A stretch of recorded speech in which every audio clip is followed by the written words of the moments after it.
Agora vamos ouvir a palavra do acadêmico José Afonso Canegrave Neto.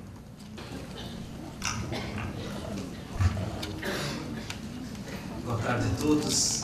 Com satisfação que estou aqui no meio de 3 ex-presidentes da Academia Nacional de Direito do Trabalho. Eu, por um momento, fiquei pensando o que eu estou fazendo aqui na mesa, né? Porque são 3 grandes juristas que, quando eu comecei a estudar na faculdade, eu já li obras deles e depois se destacaram. Os 3 foram brilhantes presidentes da Academia, da qual hoje tenho a honra de pertencer, e que o meu amigo Nelson Manjo vem fazendo uma gestão extraordinária. Quero também te parabenizar, Nelson, por essa organização, por estar aqui com essa plateia seleta para discutir temas tão vivos, né? Parabenizar também a Ione, que ajudou a Denise na organização desse evento. Não posso também de falar do ministro Arnaldo Susequim, que, na minha opinião, um visionário, um dos grandes pensadores do direito, um homem sempre à frente da sua época. Ele, com 20 e poucos anos, ele foi chamado para integrar uma comissão para fazer a CLT. E muitas das novidades que o Código Civil de 2002 hoje anuncia, como, por exemplo, colocar a empresa como sujeito da relação jurídica, o ministro Susequim já falava lá nos idos de 1942, 1943. Como a boa-fé objetiva, ele já falava no artigo 9º da CLT, na questão das fraus leges. E tantos outros pontos que o ministro Arnaldo Susequim já comentava muitas décadas atrás e que hoje o Código Civil de 2002 anuncia como grandes avanços. Então, todas as minhas homenagens ao ministro Arnaldo Susequim, o qual eu também dediquei a minha última obra a ele, e ao Dr. Sebastião Geraldo Oliveira, são os 2 que eu dedico a minha última obra, e nada mais justo esse tributo ao ministro Arnaldo Susequim. Vamos ao tema: novas tecnologias e as repercussões do artigo 6º da CLT, o teletrabalho. Não há como duvidar o impacto dessas novidades tecnológicas no mundo do trabalho. Veja que nós estamos hoje vivenciando a chamada terceira revolução industrial. Nós tivemos a primeira revolução industrial, que foi a máquina a vapor. Nós tivemos uma segunda revolução industrial, que foi a eletricidade, o petróleo. E nós estamos vivenciando hoje a terceira revolução industrial, que é a revolução dos microcomputadores, que praticamente tumultuaram e mudaram o nosso jeito de pensar, o nosso jeito de se relacionar, o nosso jeito de enxergar o mundo. Só que o homem não imaginava que esse avanço tecnológico pudesse ao mesmo tempo trazer bem-estar, mas ao mesmo tempo tirar a sua vaga de emprego. Porque esta revolução industrial, a revolução cibernética, hoje criou um desemprego não mais pontual, mas um desemprego estrutural. A máquina substitui a vaga do trabalho humano. E assim é que nós percebemos nos bancos. Há décadas atrás nós tínhamos um monte de bancário nos atendendo. Hoje é um monte de caixa eletrônico nos atendendo. Hoje, antigamente você tinha uma secretária, uma telefonista. Hoje é uma gravação. Diz que 2 para falar com não sei quem, diz que 3 para falar com não sei quem. É tudo eletrônico. Então nós estamos hoje nesse paradoxo, no meio desta lufa-lufa, desse paradoxo trazido pela revolução tecnológica, o desemprego estrutural. Vivemos hoje uma fissura por 2 valores: a velocidade. Estamos sempre com pressa, estamos sempre atrasados, estamos sempre com sede de aprender coisas novas, de nos atualizarmos. Só que isso virou uma verdadeira fissura. A fissura pela velocidade e a fissura pela nanotecnologia. Os japoneses são hoje obstinados em criar tecnologias com o menor espaço possível. E os exemplos reluzentes disso são os smartphones. Hoje nós não conseguimos viver sem os nossos iPhones e os nossos telefones, que tem tudo ali, né? Tem o Facebook, tem o Twitter, tem e-mail, tem foto, tem filme, tem tudo que se imaginar, está tudo ali. E essa nanotecnologia, essa engenharia molecular, hoje também virou uma obstinação. A verdade é que nas últimas 3 décadas, os avanços tecnológicos foram maiores do que os últimos 3 séculos. Vou repetir. Os avanços tecnológicos que nós tivemos nas últimas 3 décadas superaram o que nós tivemos nos 3 séculos anteriores. Mas, por outro lado, nada desses avanços seriam possíveis se nós também não tivéssemos esses 3 séculos anteriores que conferiram esta base para estes avanços tecnológicos. Assim é que nesse contexto, nesse cenário, neste novo arranjo do mundo do trabalho, exige-se do trabalhador um novo perfil. O trabalhador moderno ou pós-moderno, ele tem que ter hoje um baixo fator RM. O que é isso? Fator RM é fator resistência a mudanças. Você tem que hoje contratar pessoas que não tenham medo de mudanças.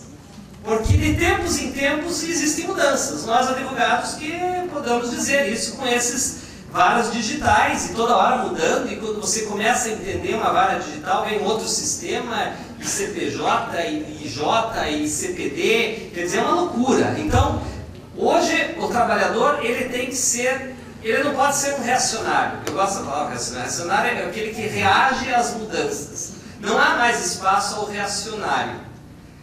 O perfil do trabalhador hoje é polivalente. Antigamente você tinha o operário da máquina 1, operário da máquina 2. Hoje não existe mais isso. Hoje o metalúrgico ele é polivalente. Ele tem que falar inglês, ele tem que mexer no computador, ele tem que participar de uma reunião, ele tem que operar a máquina 1, 2 e 3 e dar suporte para a máquina 4. É o novo perfil do trabalhador. Isso gerou até uma crise de enquadramento sindical. Hoje não se sabe mais qual que é a tua identidade sindical. O que você é? Aonde que você se situa nesse enquadramento? Porque hoje as poucas vagas de empregos formais que sobraram é de um sujeito trabalhador polivalente. O trabalhador hoje, nesse cenário, tem que ser proativo. Há uma baliza entre o reativo, aqueles que funcionam apenas na base da provocação, que reagem a ordens, e existe o sujeito proativo, que tem autonomia própria, que tem iniciativa. E só esses sobrevivem nesse competitivo mercado de trabalho. Ainda uma das características do perfil do trabalhador pós-moderno é que ele tem que ter inteligência social. Nós tivemos 3 paradigmas aí: o QI, coeficiente de inteligência, aqueles que eram fera em matemática. Depois nós tivemos o QE, o coeficiente de inteligência emocional. E hoje nós temos um novo paradigma. O sujeito tem que ter QI, tem que ter QE e tem que ter inteligência social. O sujeito tem que ser carismático, ele tem que saber conduzir uma reunião, ele tem que saber sorrir para o chefe, ele tem que saber liderar uma equipe, ele tem que saber mexer no PowerPoint, ele tem que dar o nome dele no Facebook ou no Twitter, responder e-mail e ter fotografia no seu smartphone para pôr de vez em quando e tem que ser bonitinho também. Então hoje se exige muito desse trabalhador. E aí, nesse contexto, vem a telemática e o teletrabalho. O que é isso? A telemática é a imbricação da telecomunicação com a informática. O prefixo tele vem do grego à distância. Já foi dito aqui anteriormente pelos palestrantes que me antecederam. Tele, do grego, significa a distância. Telefone, falar à distância. A telecomunicação mais a informática nasce a telemática. E exemplos de controles telemáticos: internet, intranet, webcam. Você imagina, você está ali coçando o nariz e o teu chefe está vendo você na webcam. E hoje você está sendo monitorado. Se o teu chefe quiser, ele sabe o que você está fazendo agora. Se você realmente está aqui, se você não está. Como disse a ministra Maria Peduzzi, há certos controles telemáticos que são mais rigorosos do que controles presenciais. Hoje é possível você detectar quantos toques você operou no teclado. Você quer neurose maior do que essa? Eu sei se você trabalhou hoje à tarde. Você só deu 325 toques nesse teclado. Eu sei, está aqui. Eu tenho um software que diz que horas que você deu o primeiro toque, que horas você deu o segundo toque. Eu sei o que você acessou. E eu sei o que você fez no verão do ano passado. Entendeu? Você sabe tudo, né? Hoje em dia nós somos extremamente monitorados. Hoje em dia não existe mais traição. Você vai ter que chegar para o namorado, não, é te traio mesmo, porque vai descobrir. Todo mundo sabe de tudo e de todos. E a telemática está aí. É telecomunicação mais informática. O Viber, o WhatsApp. Eu estava aqui e encontrei uma amiga ali na plateia também, a Cláudia. Eu já mandei ali uma mensagem para ela, já mandou para mim. Nós estamos todos se comunicando. Só que isso aí é uma neurose, gente. Esse WhatsApp, esse Viber, teleconferência, MSN. E o que é a telemática? São todos os serviços de transmissão de informação à distância. Quando eu transmito texto, imagem e som. E é uma parafernália hoje para transmitir tudo isso. Isso é a telemática. E é pleonasmo falar meios telemáticos e informatizados, como disse o legislador no artigo 6º, porque todo meio telemático é também informatizado. Teletrabalho. O professor Amaury já deu o conceito da OIT. Teletrabalho é o trabalho à distância. É aquele que não é produzido na unidade matriz da empresa. É aquele que geralmente é produzido numa estação de trabalho na própria casa do trabalhador, mas que pode ser também num outro posto de serviço. Teletrabalho é qualquer trabalho executado fora do ambiente ou do estabelecimento da empresa. Ora, nós sabemos que relação de emprego tem os seus requisitos, tem os seus pressupostos, e são os mesmos em Portugal. Nós temos alguns juristas aqui de Portugal, Pedro Romano Martins está aqui na plateia, nós temos juristas aqui de tantos países, né? Isso nós vamos ver, esses requisitos são os mesmos. Não sei o que parar dessa maneira e deixar que o Brasil é o patinho feio da legislação trabalhista. A nossa legislação trabalhista é a mesma de Portugal, é a mesma da Espanha, é a mesma da Itália, é a mesma do Uruguai. Nós somos muito parecidos na legislação trabalhista. A Rede Globo uma vez incutiu que o Brasil está atrasado, está engessado, e a gente fica achando que isso é verdadeiro. A nossa legislação trabalhista é muito parecida com todas as demais legislações trabalhistas que adotam o sistema da Civil Law ou o sistema romano-germânico. E mais do que isso, nós temos uma OIT que, de certa forma, uniformiza boa parte desses direitos. E os requisitos são esses. Pessoa física que presta serviço não eventual, de forma personalíssima, mediante um salário, e aqui que está o grande nó. E sob dependência, subordinação. Aqui mudou. Aqui o cenário mudou totalmente, e é o que nós vamos falar. O que é essa subordinação dos dias de hoje, nessa neurose monitorada? O que é a subordinação hoje de um trabalhador à distância? Vejam, senhores, que nós temos basicamente dois modos de produção capitalista. Nós temos um modo clássico, um modo industrial, fordista. Henry Ford adotou a teoria de John Maynard Taylor e adotou Henry Ford na sua fábrica, na sua montadora, um modelo de hierarquia verticalizada. Então o chefe era um sujeito com uma prancheta, com cara de mal, e ficava conferindo lá na grande fábrica de Big is Beautiful. Quanto maior a montadora era melhor. Uma produção centralizada, tudo estava na montadora, não tinha esse negócio de terceirização, de subcontratação. A produção era just in case, era produção em série, estocava tudo num grande pátio. Imagina a época do Monza, você podia escolher Monza preto ou Monza branco, não tinha muita opção de carro. Hoje a pior coisa que existe acho que é ser manobrista de estacionamento, né? Porque é uma confusão, é muito carro, muita marca de carro. Eu não entendo muito de tanta marca. Eu sou de uma época que tinha um Monza branco e um Monza preto e vamos lá, né? Então era a produção just in case. Você tinha um Monza preto e um Monza branco e colocava num grande pátio. E a subordinação era presencial. Era um sujeito que ficava ali olhando e fiscalizando. Aí os japoneses, que tem problema de pátio, de território, de terremoto, mas que tem muita tecnologia, falou o seguinte: eu também quero entrar nessa brincadeira competitiva. E criar um novo sistema mais flexível. E a Toyota foi a primeira a implantar isso e ficou chamado esse modelo de toyotismo, contrapondo o modelo clássico Fordismo. E o que é o modelo toyotista, que hoje é praticamente o paradigma do modo de produção capitalista? A hierarquia é compartilhada, é horizontal. Então não existe mais um sujeito lá com a prancheta fiscalizando. Todos eles têm um iPad, lá o Steve Jobs lá com o iPad, e ali é um grupo. Os japoneses criaram o CCQ, Círculo de Controle de Qualidade, ou o CQT, Círculo de Qualidade Total. E aí dá uma tarefa para 5 japoneses, e vocês têm uma semana para cumprir essa tarefa na montadora. Não existe mais o chefe chato da história. Os 5 se autofiscalizam. E a hierarquia, então, é compartilhada. Veja a sacada dos japoneses, esses caras são inteligentes. E aí, a produção tornou-se descentralizada. Ao invés da grande empresa, né, de Big is Beautiful, ter todos os setores na sua grande montadora, eles falaram o seguinte: vamos deixar a autotecnologia, o chassi do carro, o motor, para a Toyota, e o resto nós vamos criar subcontratadas. E aí começava o fenômeno da terceirização. A terceirização é um fenômeno novo que começou com o toyotismo. Aqueles ex-empregados passaram a ser agora subcontratados, parceiros. E a empresa não precisa mais ser grande. The small is beautiful. Quanto menor, melhor. E a subordinação passou a ser à distância, da prancheta para o iPad. Então mudou tudo. Os japoneses conseguiram mudar tudo. É uma produção mais flexível, mais enxuta. E a produção não é mais just in case, porque eles não tinham mais pátio para estocar tudo. É just in time. Você quer um carro, você diz como é que você quer teu carro, e você descreve o carro e eles produzem sob medida, just in time. Produção sob medida.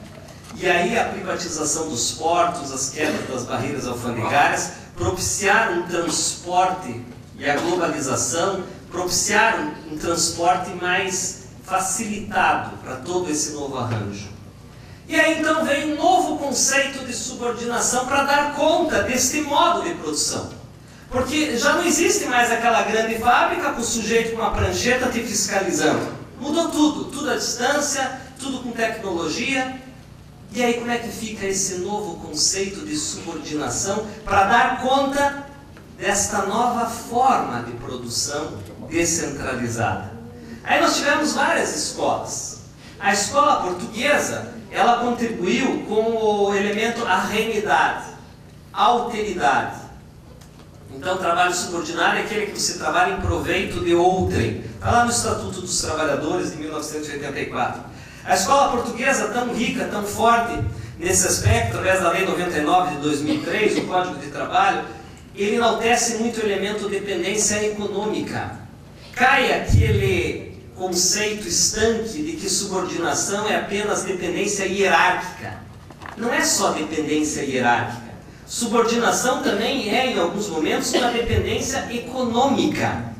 Claro que imbricado com outros elementos periféricos. Nós não podemos pegar isso aqui isoladamente. Nós temos que somar vários elementos para chegar à conclusão. A escola italiana fala do risco da atividade econômica. Quem detém o risco é empregador. E essa é a dicção do artigo 2º da CLT, inclusive. Considera-se empregador toda empresa que assume os riscos da atividade econômica. E a escola brasileira teve uma contribuição forte. Isso já tinha começado na escola francesa, na década de 50, mas ela foi aperfeiçoada com a chamada concepção objetiva, a chamada atividade fim. É a súmula 331, inciso 3 do TST. Já existia na França muitas décadas atrás, mas o Brasil foi o grande fomentador dessa corrente objetivista. Ou seja, presume-se subordinação cada vez que o empregado trabalha dentro de uma atividade fim. E aí eu trago Paulo Emílio de Vilhena, que fala de uma participação integrativa da atividade do trabalhador, e Maurício Godinho Delgado, que fala que estrutural é a subordinação que se manifesta pela inserção do trabalhador na dinâmica da empresa. O olhar agora é outro, não é mais um olhar subjetivo, mas uma concepção objetiva. Você está inserido na dinâmica da empresa, você está integrado na atividade fim da empresa, então já há uma presunção de trabalho subordinado. Nesse sentido é a jurisprudência da nona região. Nesse sentido é possível falar que, só a parte sublinhada, em determinados casos, a distância entre o local de trabalho e o estabelecimento patronal impedem que a subordinação transpareça com intensidade. Nessas situações, o exame da subordinação não pode se limitar à aferição do seu aspecto subjetivo, ou seja, sujeição funcional do trabalhador ao poder diretivo do empregador. É necessário que o julgador investigue também o seu aspecto objetivo, ou seja, se o empregado está trabalhando na dinâmica, na rotina, na atividade fim da empresa. E aí vem a novidade, e me parece aqui que andou bem o legislador. Nós sempre aprendemos que a norma legal ela tem que ser reflexiva. Ela tem que refletir os anseios sociais, como disse bem o professor Ariel Romita, quando ele fala em estrutura. A norma legal ela tem que refletir os anseios da sociedade. Quando as demandas sociais mudam, o direito tem que acompanhar. E aí veio recentemente uma nova redação, artigo 6º da CLT. E me parece que foi uma mudança importante. Eu falo como advogado. Por quê? Porque antes você pedia vínculo de emprego de um sujeito que trabalhava em casa, tem muito juiz desatualizado. Eu não estou falando desses que são amigos de vocês, estou falando daqueles outros. Mas tem juiz desatualizado. Tem juiz que, meu Deus do céu, faz 5 anos que não abre um livro de doutrina e sentou lá em cima da velha CLT e acha que sabe tudo. Queridos, na realidade, você pedir alguma coisa ligada a teletrabalho, não, isso não tem um cara legal. Indefiro. Em 2 linhas, indefiro. Agora tem um cara legal. Agora, o parágrafo único do artigo 6º te dá um embasamento muito claro para dizer o seguinte: os meios telemáticos e informatizados de comando, controle e supervisão se equiparam para fins de subordinação jurídica aos meios pessoais e diretos de comando, controle e supervisão do trabalho dele. Então agora há um comando legal dizendo que tudo que é controlado, ainda que à distância, pelo webcam, pelo software, pelo MSN, vale como um comando presencial. Nasce um novo paradigma. E aí nós temos 2 correntes, uma teoria restritiva, update, ou uma teoria ampliativa, upgrade. Há quem diga que nada mudou, continua tudo igual. Há quem diga que muita coisa mudou. Eu fiquei feliz em saber que o TST deu uma nova redação, a súmula 428, nós já vamos comentar sobre ela, atestando uma teoria ampliativa deste artigo 6º, parágrafo único da CLT. Isso se aplica sim ao teletrabalhador, seja porque os controles por meios telemáticos se equiparam às ordens pessoais, seja porque agora, junto com os demais elementos, eu posso reconhecer o vínculo de emprego desse trabalhador à distância. Nesse sentido, a emenda do meu querido Marcos Neves Fava, aqui da 2ª região, que diz que é o controle típico da relação capitalista e trabalho que caracteriza a subordinação. Sendo irrelevantes as condições de prestação de serviço à distância, ou mesmo de intermitência nos contatos entre empregado e empregador.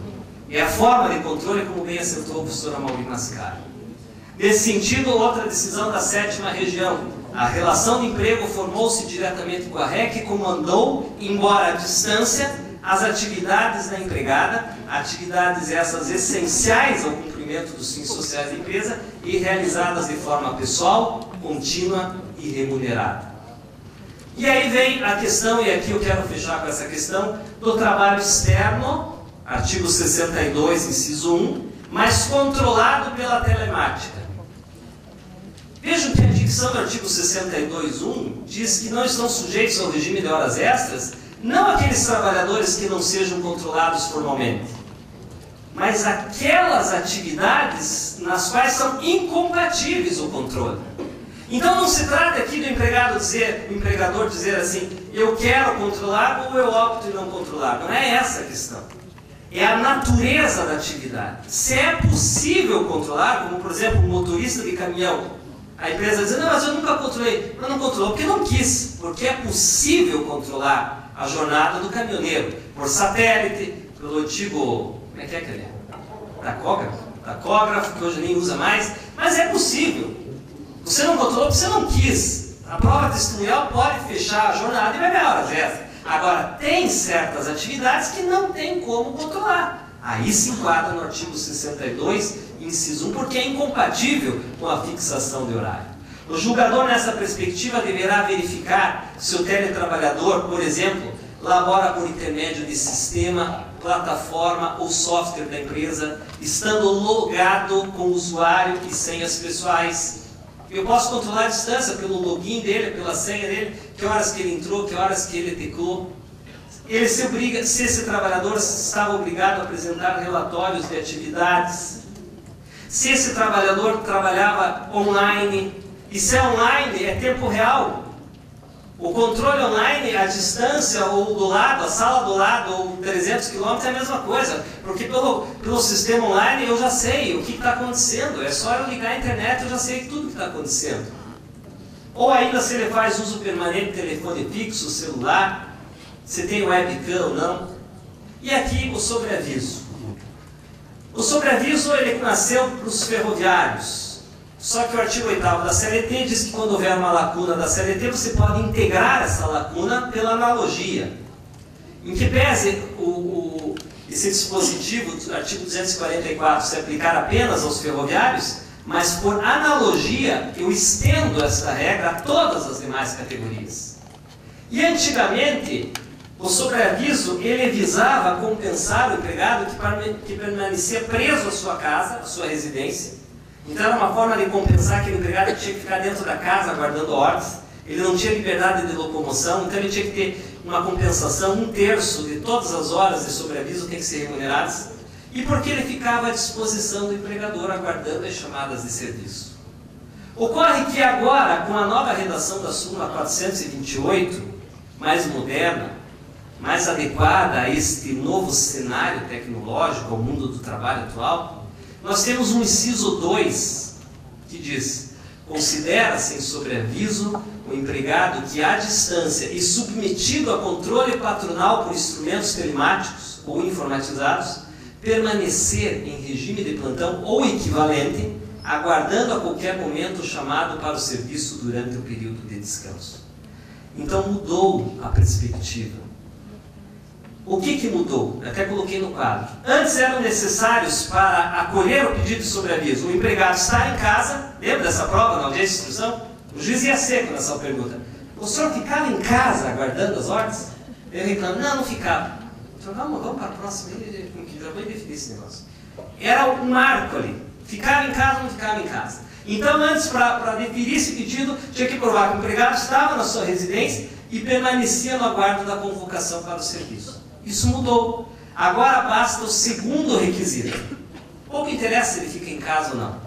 O que interessa é se ele permanece no aguardo da convocação, mas por outro lado vem um novo requisito. Mas desde que este estar aguardando a convocação, também esteja sujeito a um controle pela via telemática.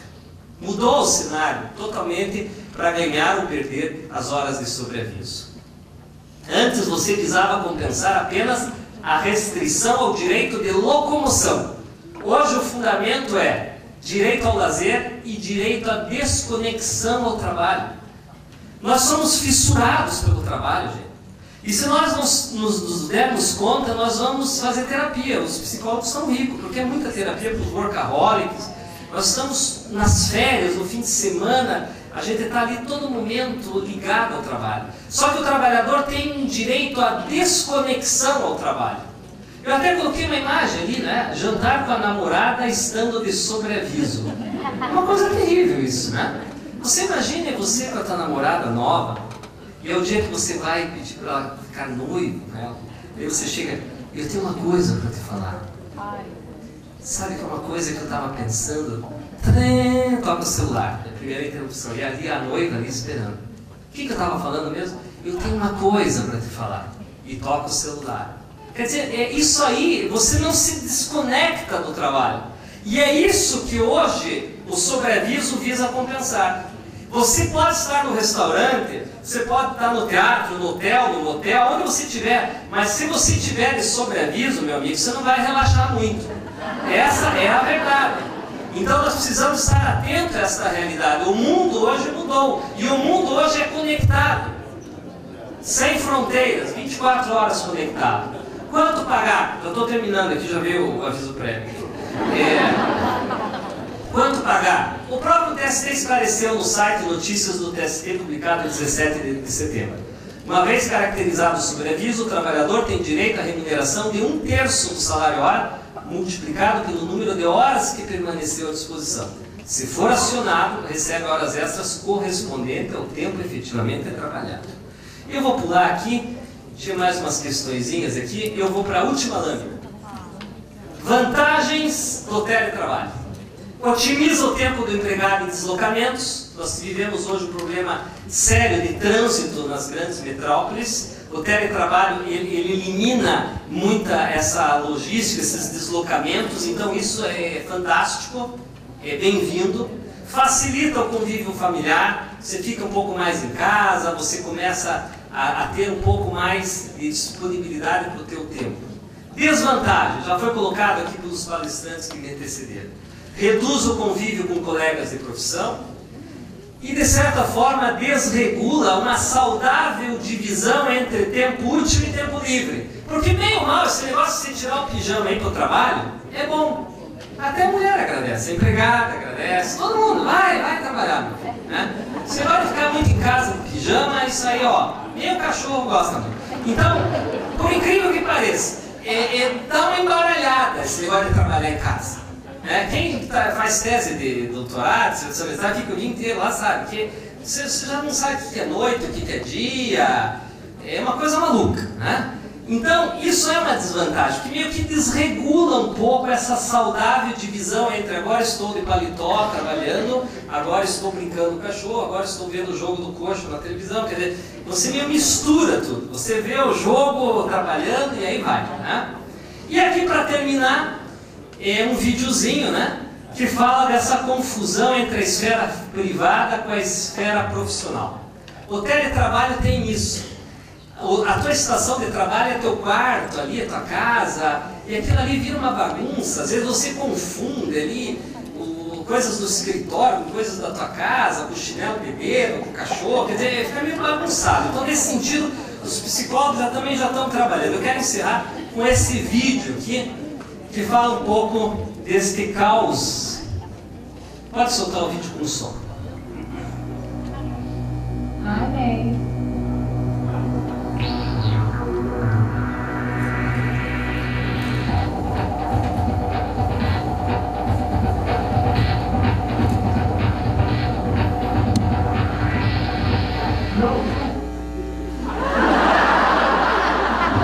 Muito obrigado, meus queridos.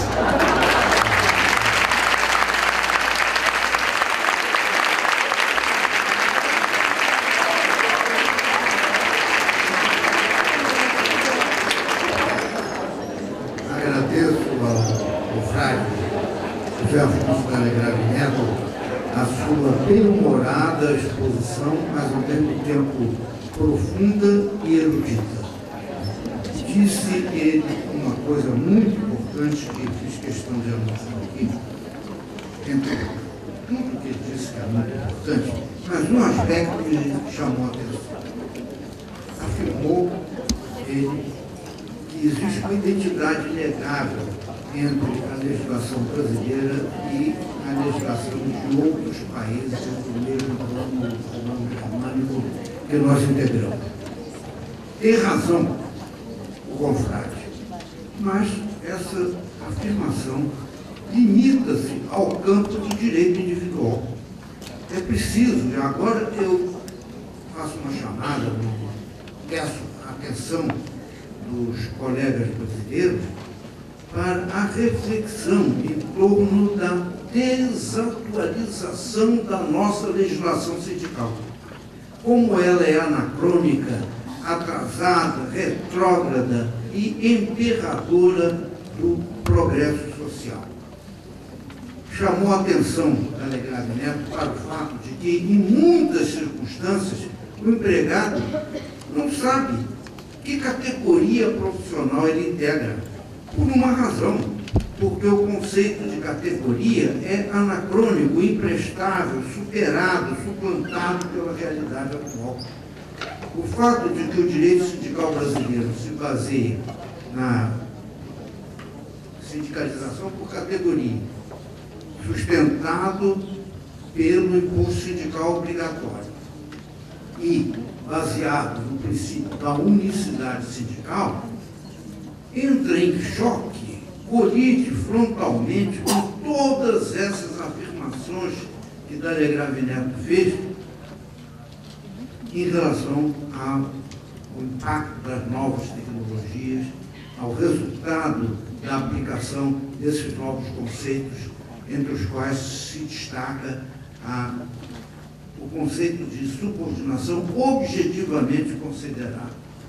Esse aspecto é muito importante e tem sido muito bem destacado ultimamente por muitas decisões judiciais. Enfim, agradeço aos palestrantes, o professor Amaury Mascaro Nascimento, a ministra Maria Cristina Peruzzi e o José Afonso Telegrave Neto. E declaro, portanto, encerrado.